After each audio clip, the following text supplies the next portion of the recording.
Korang nak kamera korang rosak, lens korang rosak, sila tak payah beli. Apa benda ni? Nampak macam bekas biasa, tapi inilah sebenarnya tada, dry cabinet, dry box untuk protection kamera-kamera korang. Apa yang ada kat sini, saya ambil yang saiz besar.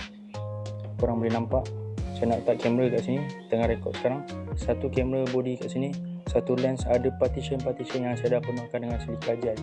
So inilah dry box untuk protect korang punya lens, kamera, body kamera, Insta360, apa-apa kamera electronic device yang melalui fasa kelembapan yang korang bawa keluar, kena hujan, terbias, whatever.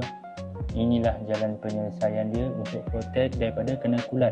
Kulat akan merosakkan lens anda, kulat akan merosakkan kamera anda, kulat boleh merebak dalam segala peranti electronic device, dalam badan, dalam body kamera, dalam circuit kamera korang. Korang nak kamera korang rosak, lens korang rosak, sila tak payah beli, tedahkan je, letak dalam suhu bilik pun tak selamat. Tapi inilah dry box yang menyelamatkan segala peranti electronic device, kamera, lens korang. Selamat padu syahdu. Tutup. Nak tambah protection, letak silika gel. Nak DIY dry box, belilah mana-mana box, lepas tu tambah dia punya humidity check, humidity, orang panggil humidity meter.